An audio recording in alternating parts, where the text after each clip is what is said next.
This is That Talking Podcast. I'm JJ Starr. And I'm Downtown Andy. Welcome, welcome. We're here to talk and bring some civil discourse to an otherwise discordant world. How are you? A little less self-conscious now that we're not video. Yeah, we are strictly audio right now. We are VR. We are. VR. I can I tell just get to you. remember that. Yeah, I'm having a hard time Breaking into the business? breaking into this whole video thing. It's Learning how to edit hard. Yeah, man. This feels like it should have been a class that I was taught at some point in my life. Maybe try a different program. I mean, I'm trying all of them, baby. Are you using iMovie? I was going to. I mean, but it won't let me do what I want to do. When I did my old podcast, I mean, I taught myself all the ins and outs of iMovie. And I taught myself how to do all that shit too. It's not doing what I want it to do, though. Well, that's what YouTube tutorials are for. I have made my life much more complicated by doing this video podcast for you. So it may be taking a little while for the videos to come out, but they will come out. We don't work for you. No, we don't work for you. We'd like to, but we don't. How are you? I'm okay. Yeah. You know, I'm hanging in there. Yeah. It's been we can't say we've had a day because they're not supposed to know what day this is. I don't even know what day it is, honestly. Again, we're in that mode of like recording multiple episodes in one shot, and it's just like it's all good. Because at the end of this, when we're plugging stuff, we're gonna have to be like, oh, by the time you see this, yeah. But anyway, before we get into today's topic, we're going to discuss the rules. 3 rules. Which rules? The rules. All of them? The rules. Every rules one of 1, 2, and 3. No judgment, nothing personal, and don't be a dick. I think just because you said that, I'm going to be a dick. Don't be a dick. All right, fine. I've made it this long. Yeah, you've gone this long. If you would ask some people, they'd tell you I am a dick. Like, I think people would nature, say you're an asshole. I am naughty by nature. You are naughty by nature. I'm down with OPP. Yeah, you know me. We got started. We were talking earlier today. We were talking about the idea of for the second, well, not the second week in a row, but the second week that we have taken note of it. Our town, well, I guess technically third because, you know, the congregation of Gilmore Girls fanatics last week, but there is a thing going through this town where people are congregating, people are banding together, and I don't even want to say that they are protesting anything. I don't want to say that they're even like some sort of cohesive. I know where this is going. They're not making any cohesive statement and everything. It's just people gathering on the town green with random signs. Like they're not even complaints. Yeah, they're basically just complaining. Well, isn't that what we're doing here? Well, it's public. We have grievances. We know what we're complaining about. We have notes. But that's just it. Is that I think like I'm noticing this trend now where people just they need something to complain about, and I'm not complaining about it. To each their own. I would like this to not devolve into a platform we use to just complain about stuff. That's right. We were talking about this at home. I mean, isn't that what internet chat rooms used to be for? It's like for people to bitch and moan about movies and shit. No, I thought that's where people just went to, ASL each other. ASL. I haven't heard that in such a long time. But I thought kids today probably have no idea what that means. No, you don't. I'll be honest, I forgot. Google it. Google that shit. We're in the middle of a podcast. No, but this morning and I think 2 or 3 Saturdays ago, there were mass protests. It's not even a protest, though. Mass gatherings on our town green of people with signs, mostly complaining about the current administration. Yeah, but random aspects of it, like nothing cohesive. You've got people complaining about the tariffs. You've got people complaining about gay and trans rights. You've got people complaining about... those are the main ones that we noticed, or that I noticed at least. No. I saw signs about Medicare. I saw signs about Elon Musk. I saw signs about abortion. I saw signs about reproductive rights. I saw signs about taxes. I saw signs about gas prices, and I'm just like, pick a a message. So it's a Pick a message, people. It's a long-winded way of saying that there's a bunch of Democrats out there with grievances against what they believe that the current administration is working against. I don't even know. I truly don't even know. Like, everyone's got it in their minds that the Republicans and Donald Trump and Elon Musk are anti every socialist movement, that they are anti-gay, anti-trans, anti-Medicare, anti-veteran, anti-immigrant, like I don't want this to become political, but there's no way to avoid it, okay? Because I listen to political podcasts. I've refrained in the last couple of weeks from listening to political podcasts. I've needed some Bob Ross days where I just listen to Happy Little Trees and get, calm while I do my job. But whenever I do listen to the current ongoings in the world, especially in the world of politics, all of the podcasters are happy to report what the administration is doing, and even happier to report on the people who are complaining and angry with it. See, that sounds like sour grapes. That sounds kind of shitty to me. The idea that they're happy to report that people are complaining about it. I mean, like, that's kind of being a dick. It certainly is. Yeah. But I mean, that's just like, look at all of this shit that we can rub your face in. Okay. I like to give my thoughts from as far steps back as I can get. Okay. I like to look at the forest from the trees. Okay. I try not to. I can't not be biased. Okay, it's like the one thing that came, the main thing that came out of our conversation on the ride home was the fact that, and this goes for both sides, if either side does something positive that should theoretically benefit everyone, the other side of the aisle is never seemingly going to be able to find any good in it or be able to be happy about it, and that's really shitty. We were talking about the idea that, yes, and I don't want this pigeonholed into politics, though, because that's just it. Is everything feels political now because everything is being politicized. Every aspect of daily American life is being weighed one way or the other, and it doesn't feel like it used to be that way. It doesn't seem that, like, 20 years ago, the movies you watch are not based on, an actor's political leanings. The TV shows that you watch and the music you listen to didn't have anything to do with whether or not they support the DNC or the RNC. It's like, now everyone needs those stats before they can form an opinion about whether or not they feel some way about something in their life. And that it's like, you can't, it's like, well, heaven forbid you use Amazon.com or you go to McDonald's because you're just supporting one billionaire or another. And it's just like, okay, I mean, your point. I refrained from Amazon for a long time because I didn't like the fact that their existence put a lot of my favorite stores out of business. But now when you want certain things, you don't have to go through them. I mean, I went through eBay for a long time. Yeah. But how do I know that people on eBay weren't getting their stuff from Amazon? Like, I mean, I'll admit, I like the convenience of getting it next day, but I don't want, we're getting sidetracked though. Not a sponsor. But really? But I mean, you order a lot. But that's just it, is that, like, I don't want this to devolve into one side of the aisle, quote unquote, complaining about the other side of the aisle, because to me, that's not what this is about.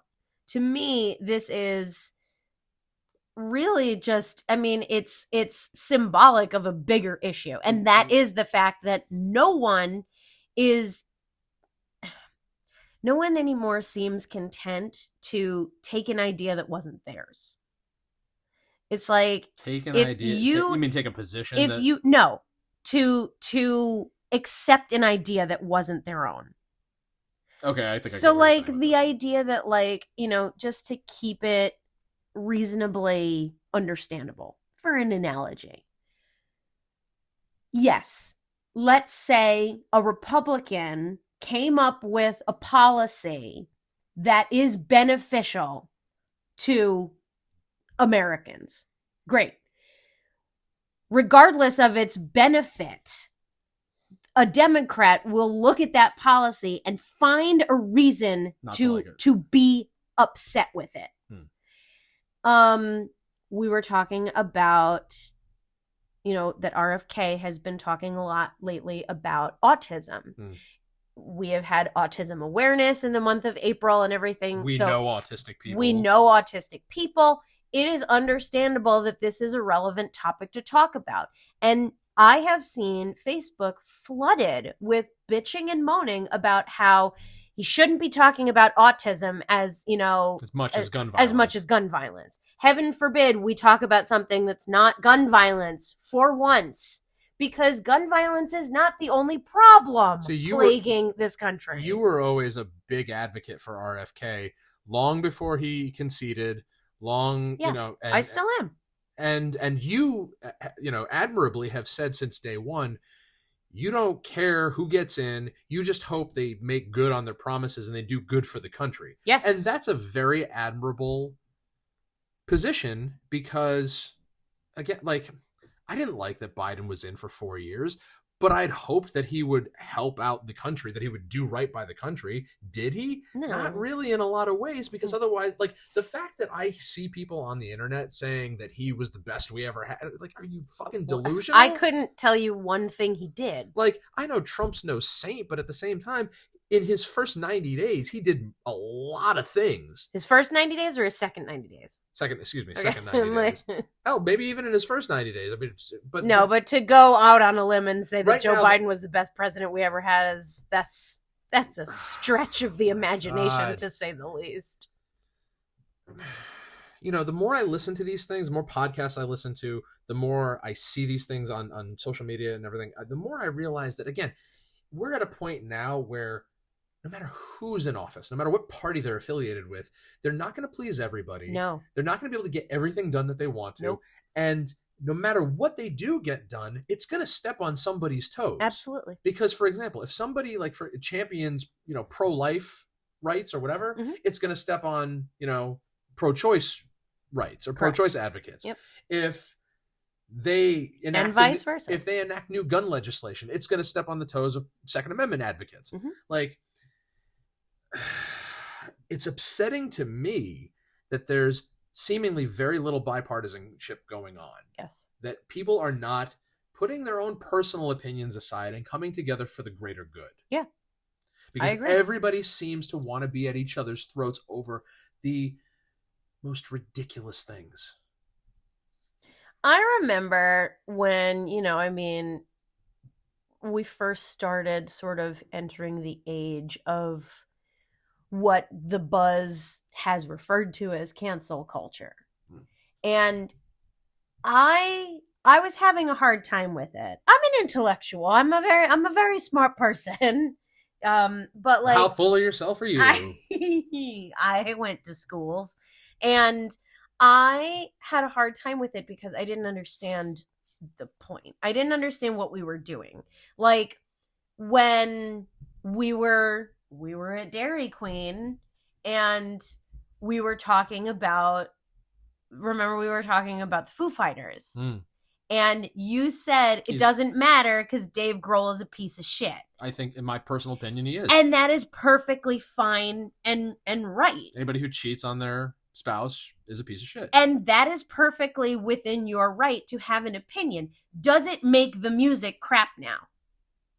It skews my opinion of it. It skews your opinion of it. So you no longer like the Foo Fighters based on your opinion of Dave Grohl as a person. One, I never really liked them to begin with. I mean, I like certain songs, sure. But my opinion was already skewed of him because of other things that he has done. So now let me ask you the same question in a different way. Is American Beauty a bad movie if Kevin Spacey is a monster? No. Because the movie was not written by him. It was not conceived by him. He just played a part in it. So you are able to separate the art from the artist. I'm also a rational human being. But this is, when we look at it on that sort of scale, why can't we apply that to the realm of politicians and things like We that? absolutely can, but the problem is that people today don't want to.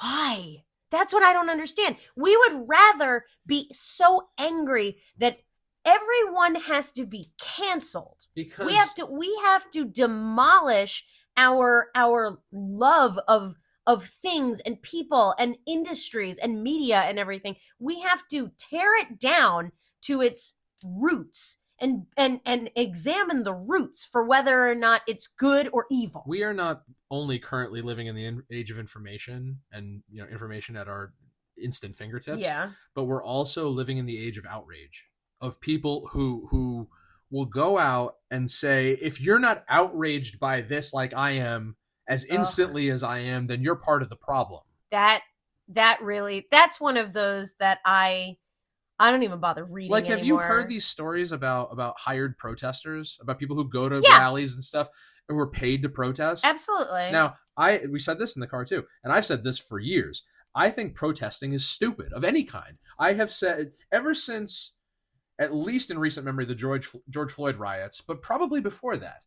To me, and you made a very sensible point after I said this, but I don't feel like any protest yields anything positive. I feel like most of your, especially in recent memory, protests are just gatherings of outrage, and they don't lead to anything productive. Well, this is just it. I don't appreciate these groups using, and I say groups, I mean groups of outraged people insistent on demonstrating, because I don't appreciate people misusing that word. A protest is to protest something.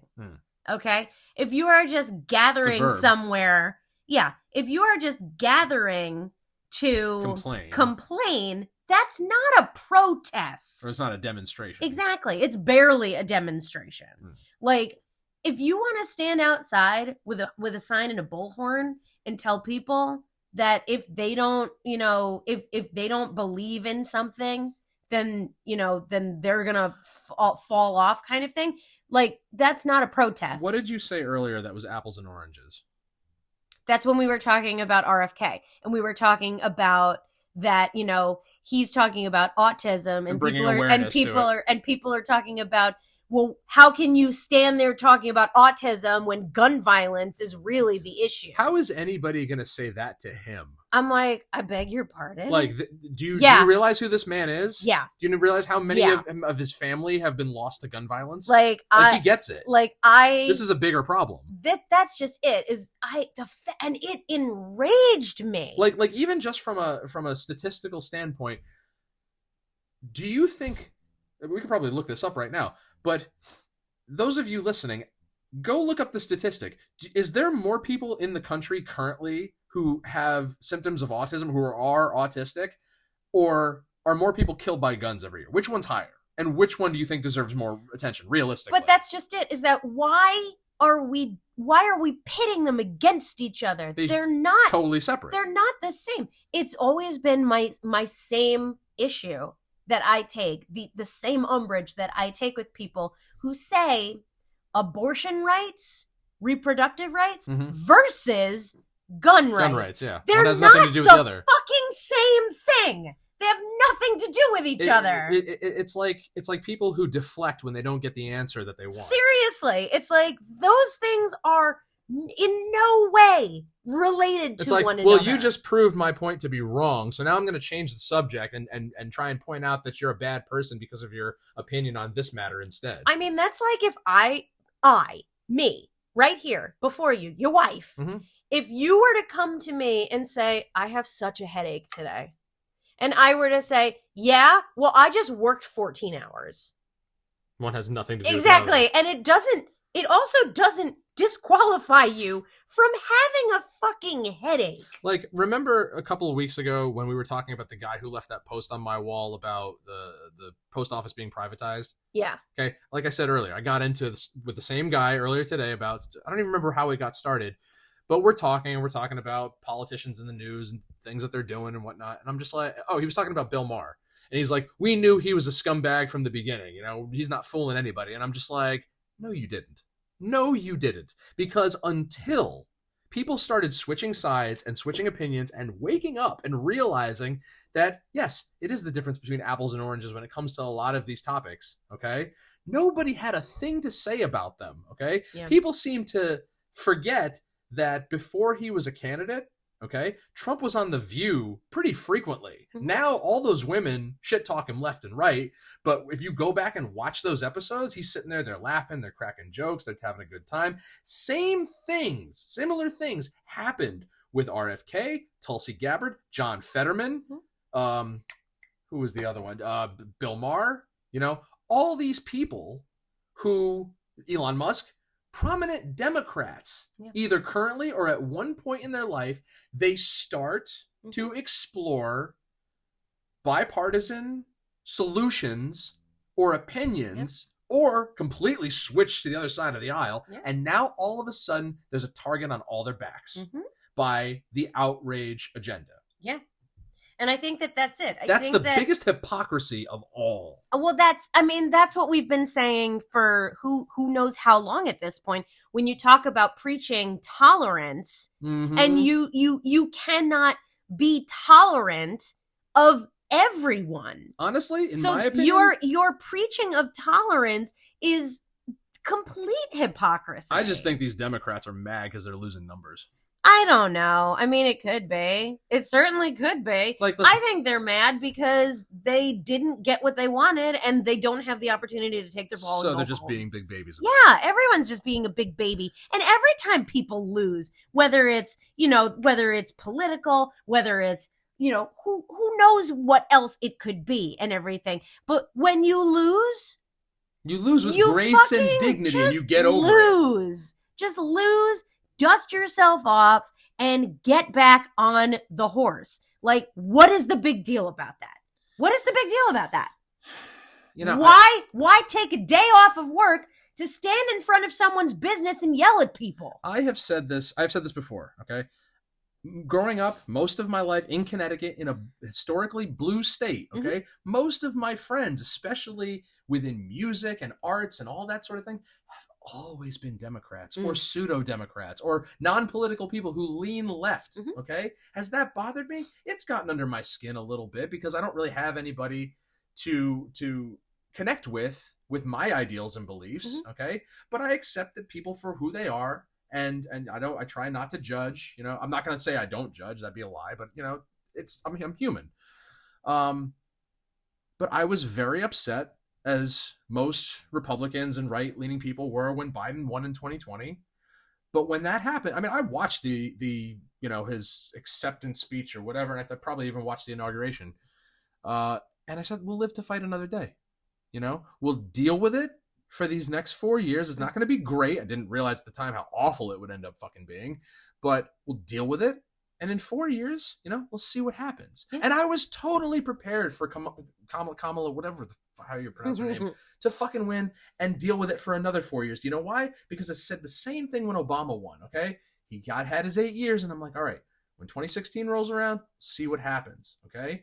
I'm also the type of person, unlike many people that I know, who find the good in all of it, okay? Because at least while when Obama was in office, our store was doing very well. We were doing a lot of business, okay?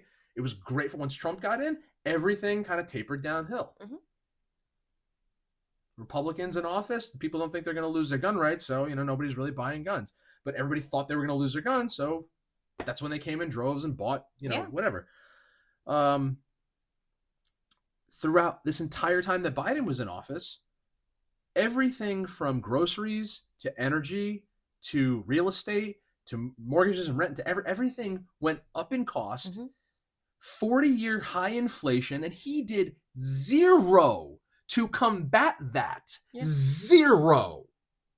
Which made it so that my side businesses outside of my main employment could not, I repeat, could not thrive. I was not able to do business because people didn't have money for the things I was selling when they were spending what they made on necessities. I still... That's not a partisan issue. That's a fuck you, get our economy working again issue. Yeah, no kidding.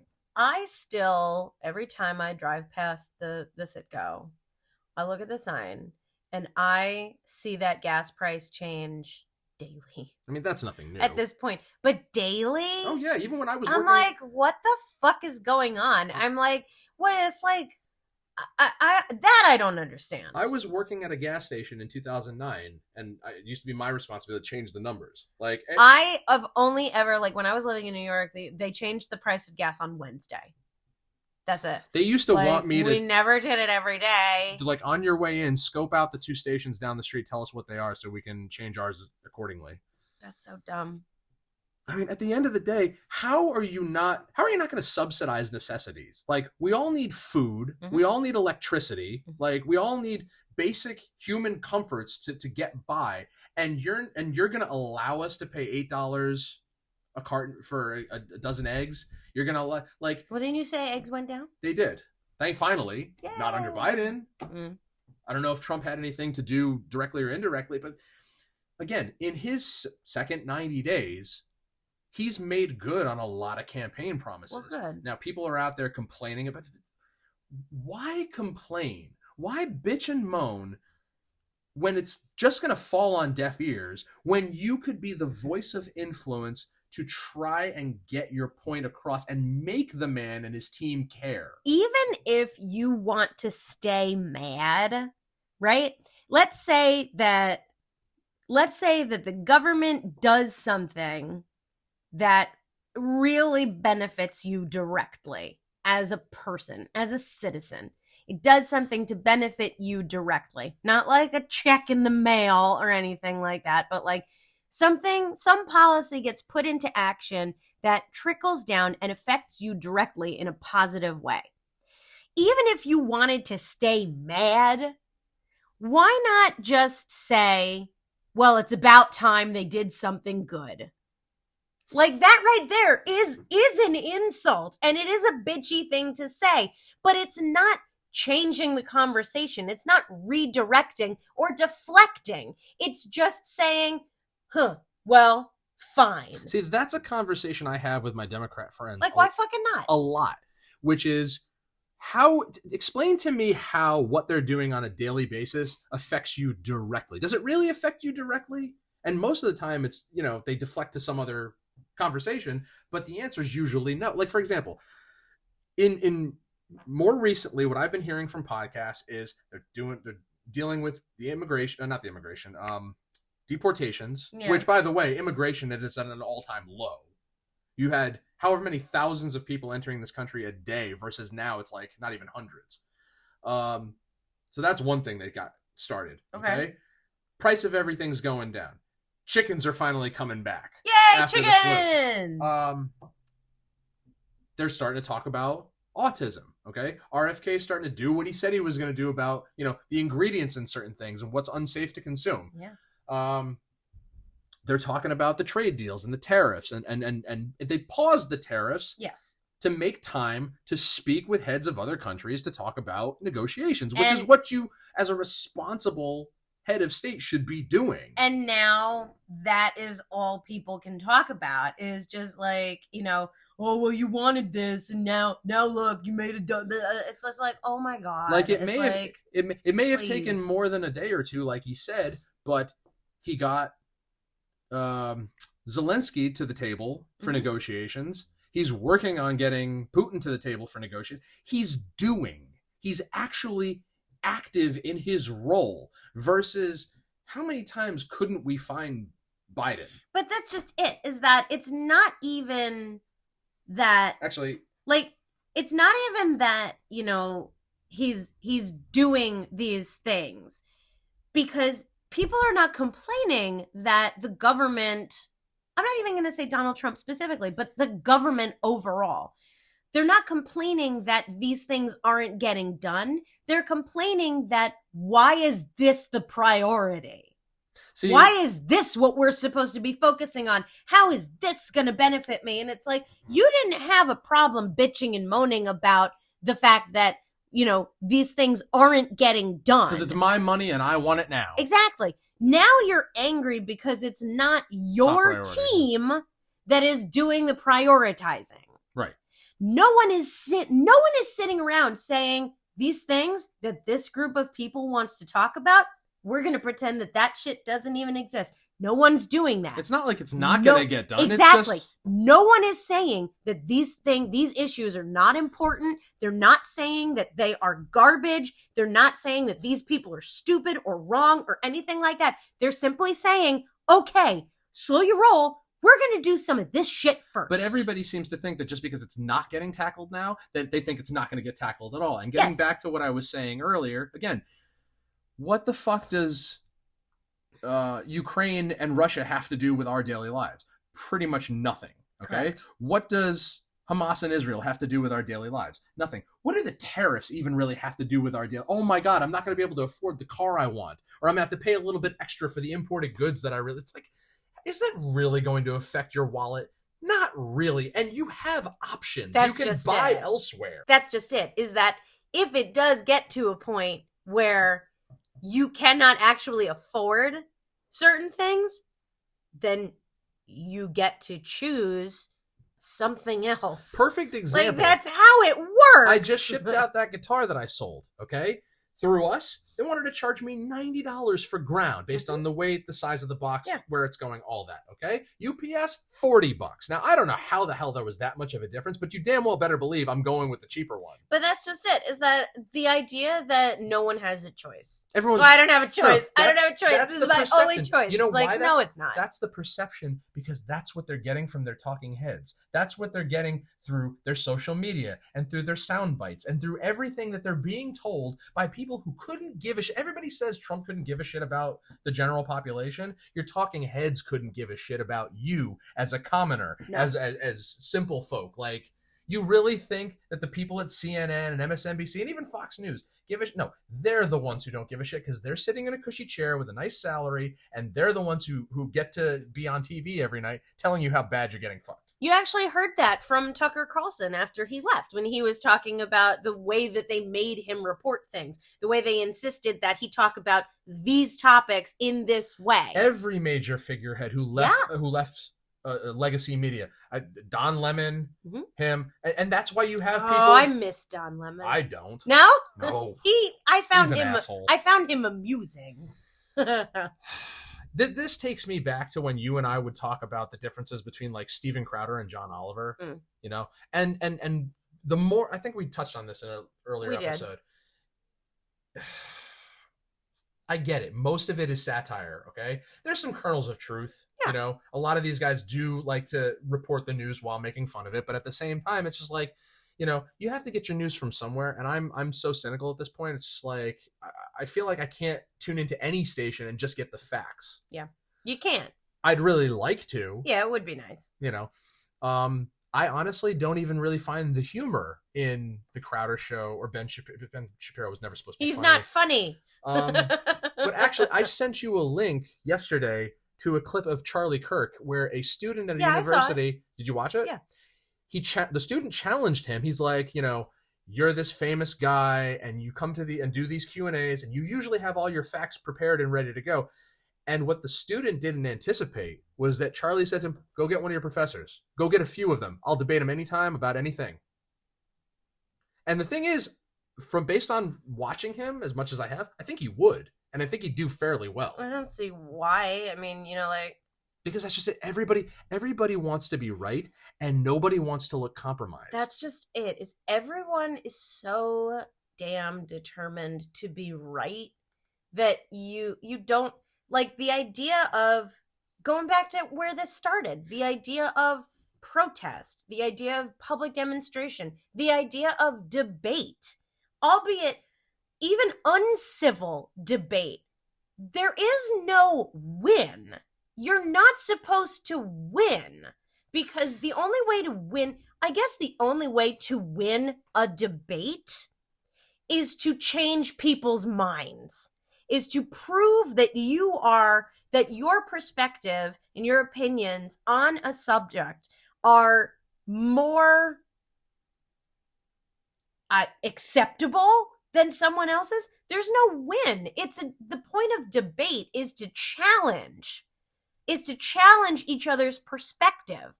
It's not about winning. So when these kids are going up there and talking at Charlie Kirk like they're going to trip him up or something like that, and even when he rings it back at them, which he does from time to time, like the same way that Crowder would do and everything like that, it's like they're trying to prove each other stupid. And it's like, you're not doing it right. I want to shake these people and just be like, you're not fucking doing it right. That's not the point. The college Q&A and the college demonstration is it's more about the entertainment factor now than it is about actually enacting any sort of real progress. Yeah. Like, again, I understand that these talking heads are about satire and they want clicks and they want ratings to perpetuate their business. That's what it's about. It's really just about the business. It's about getting eyes on their product so they can make more money and do more things. Kind of what we're doing here. But the difference is that at the end of the day, I don't care if we have 200, 2,000, 2 million followers, listeners, whatever. Okay? I do.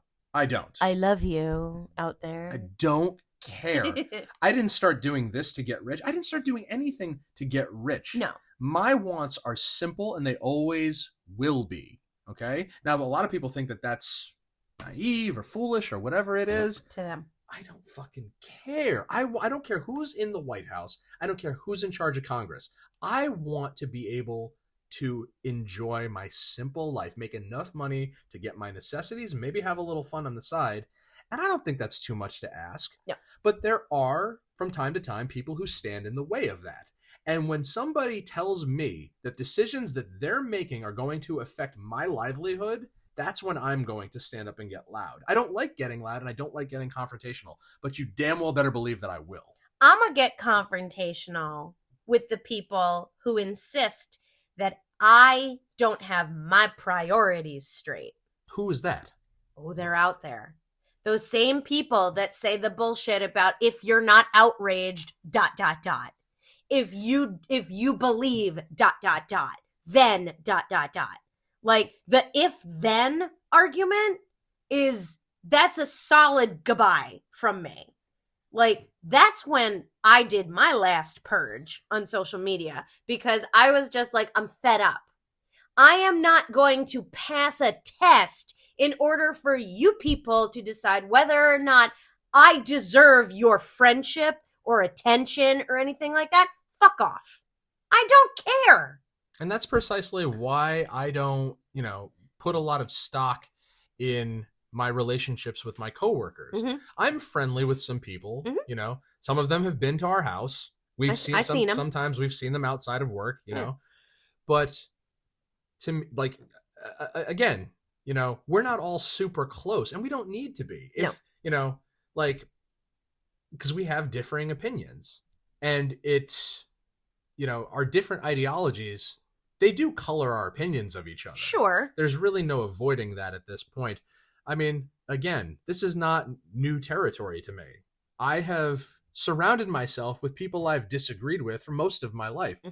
The reason I surround myself with them is because we share common interests in other areas. Mm-hmm. And that, to me, supersedes our political differences. And I think it should. Now, that's just my opinion. But now they're not necessarily going to see it that way. Well, because it is an opinion. Like, I like guns and I don't like abortion. If somebody doesn't like guns and wants to be able to be pro-choice, far be it from me to stop you. Does it stop you from wanting to associate with that person? It depends on their attitude towards it. Like, if they're going to come at me and say, you're stupid for believing or try to make me feel like I'm a lesser human being for what I feel, then that just makes them a shitty person. And I'm not going to want to, why am I going to want to listen to that? Like that's where you hit it on the head. Like the guy who purposely put that article on my wall just to incite a debate. And it's just like, don't you have anything better to do? That's just it. Don't you have anything better to do? Don't you have a life? If you have friends, like when I'm bored and I need something to do, I play one of my instruments or I play a game. I don't look for somebody to argue with. Well, you have me. we don't argue. We don't. We debate. Ha. And we care enough about each other to know that, you know, we follow our rules. We have the rules for a reason. Yep. And at the end of it, you know, we still respect each other's opinion. Absolutely. Regardless of what it's about or we can hear each other's opinions just like we can hear the opinion of any other person you put in front of us and understand that their opinion is their own. Like within my band, my current band, I love that we can have our discussions, have differing opinions, and still respect each other, mainly because of the fact that we've known each other most of our lives. Yeah. Okay? And that's the best part about it, is that we agree to disagree, okay? And still want what's best for each other. Mm-hmm. Versus the last band I was in, where one member in particular couldn't have cared less about my feelings and just wanted to make me feel stupid for believing what I believed and feeling what I felt. Yeah. Despite the fact that I still wanted what was best for him, regardless of our differing opinions. Yeah. But it wasn't reciprocated. And now we don't talk to each other. You know, I have, with everything that's been going on with me lately, it crossed my mind to wonder, not enough to reach out, but to wonder how his health is doing, because I know he's not doing well, but that's just the type of person that I am. Do I think that he has given my health a second thought in the last 3 months? Probably not a fucking chance. And that's just it. I would have taken your position up to a point, but he has hurt me so much more than he's ever helped me. Mm-hmm. And it makes me just not want to care. So, we have our differing opinions and our different feelings, and I don't. Not only do I not expect an apology, I don't even really want one. No, I don't want that has gone by the wayside. I don't want the frustration and the aggravation back in my life. So you know what? He's dead to me, and that's perfectly fine, because that you are entitled to feel that way. You're entitled to feel that way, and anyone is entitled to feel the way that they feel. That's a fact. If you challenge that fact, I personally think you're a little bit stupid. Okay? Because this goes for everyone. You cannot say you are entitled to that, but. No. There is no but. There is no but. The answer now is you're making it conditional. Exactly. You are entitled to believe what you want, feel what you want, say what you want, do what you want. Period. And you cannot be intolerant of someone else being entitled to what they are entitled to. The same way you are entitled to feel or think or do. And just because those two things are different does not mean that one of you gets to be right and one of you gets to be wrong, because that's not how it works. How much time we got? We're at 43. We can wrap it up. We've been recording for a while. You have any final thoughts? We could go on about, we could go on just telling stories. But this is just it, is that, largely, I do not want this to devolve into us complaining, because I don't think we're complaining about the state of things, the state of the union. I don't think we're complaining about people doing things that bother us and everything. I don't think we're really complaining. And I don't want this to become a platform where we just air our grievances. The bottom line for me is that, one, I will never attend a gathering of any kind for any reason, no matter the cause. Weddings, funerals. I will never attend a demonstration. That's fair. Because I've got better things to do. That's fair. The only demonstration I really want to attend is like a magic show.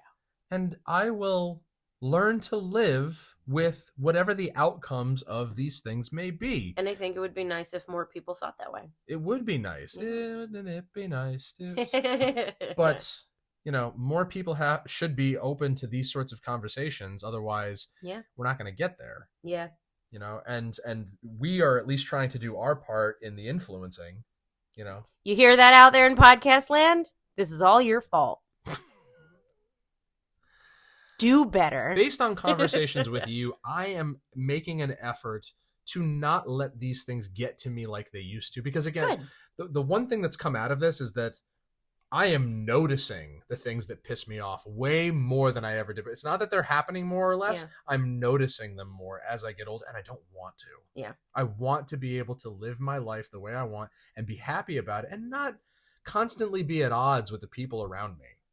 Which is a very peaceful way to live. But some people won't allow me to have that because they want to ram their ideals down my throat, thinking that I'm going to either engage them or even give a shit. But wouldn't it be so much better if everyone just allowed people their peace? You'd have to talk to them. Like, I don't understand. Because I don't ram mine down any like you and I are having this conversation, and I've talked about what I feel and what I believe. This is the platform for it. If people don't want to hear it, they don't have to listen. Yeah. But out in public, out in a regular conversation, I'm not going to talk about this stuff because it's not the place. If somebody asks me my opinion, I'll give it, but I'll also follow it up with, I really don't feel like starting one of my friends called me yesterday. Isn't this the day that Jesus died? And I'm just like, don't you have anything better to talk about? Don't you have other friends? Oh yeah, this is the time this is airing, and that was Good Friday. And anyway, and he's Jewish. Oh man, don't get me started down that road. No, there's no need for that. No. Oh, well, thank you out there in podcast land for listening to this one. This was a good one.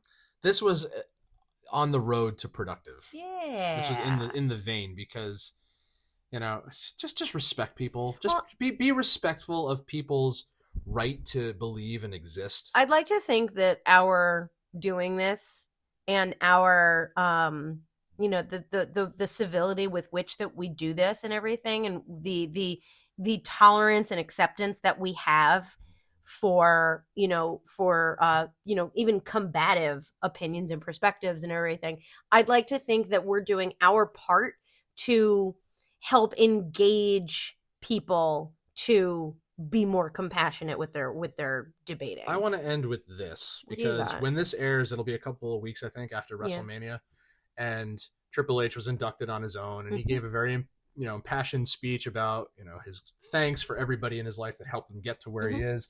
And at the end of it, he talked about his health scare. He has a heart condition. He's got a defibrillator inside his chest now, and he said that he's always been a influence on my life, both not just as a performer but as a person, as a father, husband, everything. And he talked about how his scare changed his perspective on and made him appreciate everyone and everything that he has even more, and ended his speech with just go out there and try to uplift people, try to see the potential, and rather than be something that tears them down, be an influence of uplifting and help people get to where they want to be, because it'll do so much for you. That's nice. And that's just one more example of how that man, not Triple H, but how Paul Levesque helped me, Downtown Andy, be a little bit of a better person. I'd like to think that his next challenge will be to save Christmas. No, Kiss already did that. Thank you out there in podcast land for listening to us. Find us on social media. DT Andy and JJ Star with 2 R's on Instagram. Also, find Tax Collectors and Harlot. Love hard art. Are you going to mispronounce your own company? Love art. La, la, la. La, la, la, la. And Coat of Arms Tattoo. And you have a show coming up on May 9th. May 9th and May 31st. Yep, May 9th and May 31st. I think I remembered it this time. The first one's at Bleachers, the second one's at Main Street Tavern. Yeah, so be there or be square. And find our website, thattalkingpodcast.buzzsprout.com, and send us a text message. You can also do it through Apple Podcasts. Send us your questions and concerns and comments and, conversations for the future. And, that's a full lid. From the 3 of us at That Talking Podcast, I'm JJ Star. And I'm Downtown Andy. And we'll talk to you later.